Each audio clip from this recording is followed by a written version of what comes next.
নমস্কার, আপনারা দেখছেন বরাক আপডেট ইউটিউব চ্যানেল।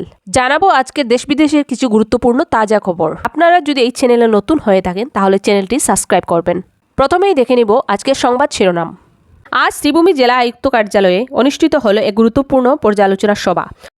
মুখ্যমন্ত্রীর সঙ্গে সৌজন্য সাক্ষাৎ কৃষ্ণেন্দু পালের। আগামী 12ই মে নতুন মুখ্যমন্ত্রীর শপথ গ্রহণ অনুষ্ঠান অনুষ্ঠিত হতে চলছে। নির্বাচিত হয়ে নিজ সমষ্টির উন্নয়ন নিয়ে তৎপর উত্তর করিমগঞ্জ সমষ্টির নবনির্বাচিত বিধায়ক জাকারিয়া আহমেদ পান্না মহাশয়। প্রিয় দর্শক, এতক্ষণ শুনলেন সংবাদ শিরোনাম। এবার আসছি বিস্তারিত খবর নিয়ে। আজ শ্রীভূমি জেলা আয়ুক্ত কার্যালয়ে অনুষ্ঠিত হলো এক গুরুত্বপূর্ণ পর্যালোচনা সভা। সভায় উপস্থিত ছিলেন জেলা আয়ুক্ত শ্রী প্রদীপ কুমার ত্রিবেদী আইএএস মহাশয়।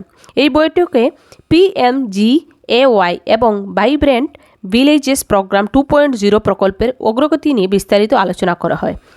গ্রামীণ আবাসন প্রকল্পের উন্নয়ন, সীমাবর্তী গ্রামের সার্বিক উন্নয়ন এবং বিভিন্ন অবকাঠামোগত কাজের বাস্তবায়ন নিয়েও পর্যালোচনা করা হয়েছে।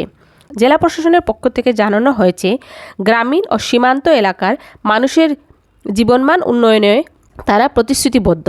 এই সভায় জেলার বিভিন্ন বিভাগের আধিকারিকরাও উপস্থিত ছিলেন। আসামের পরবর্তী মুখ্যমন্ত্রীর শপথ গ্রহণ অনুষ্ঠান 12ই মে অনুষ্ঠিত হওয়ার সম্ভাবনা রয়েছে। হিমন্ত বিশ্ব শর্মা আবারও মুখ্যমন্ত্রী হিসেবে শপথ নিতে পারেন বলে রাজনৈতিক মহলে জোর জল্পনা চলছে। এই বিষয়ে আসাম বিজেপির বিভিন্ন সূত্রে জানিয়েছে যে শপথ গ্রহণের প্রস্তুতি ইতিমধ্যেই শুরু হয়ে গেছে। 12ই মে এই শপথ গ্রহণে উপস্থিত থাকবেন অমিত শাহ এবং নরেন্দ্র মোদী। সদ্য সমাপ্ত বিধানসভা নির্বাচনে টানা তৃতীয়বার রেকর্ড ভোটে জয়ী হয়ে দিশপুরে মুখ্যমন্ত্রীর সঙ্গে সৌজন্য সাক্ষাৎ করলেন পাথারকান্দির বিধায়ক কৃষ্ণেন্দু পাল। বুধবার তিনি দিশপুরে অবস্থিত মুখ্যমন্ত্রীর সরকারি বাসভবনে গিয়ে মুখ্যমন্ত্রী ডক্টর হিমন্ত বিশ্ব শর্মার সঙ্গে দেখা করেন। পুনর্নির্বাচনের জন্য তাকে আন্তরিক অভিনন্দন জানান।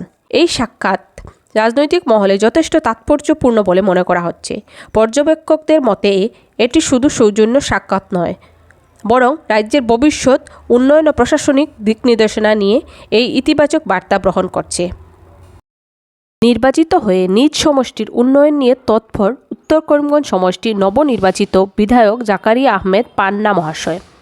আজ তিনি north east NHIDCL regional officer Shri Nirmal Krishna Jambulkar মহাশয়ের সাথে সাক্ষাৎ করেন এবং নিজ সমষ্টির রাস্তাঘাটের বেহাল সমস্যা সম্বন্ধে তাকে অবগত করেন। রিজিয়নাল অফিসার মহোদয় তাকে আশ্বাস দিয়েছেন যে তিনি শীঘ্রই এ বিষয়ে তৎপর ভূমিকা পালন করবেন।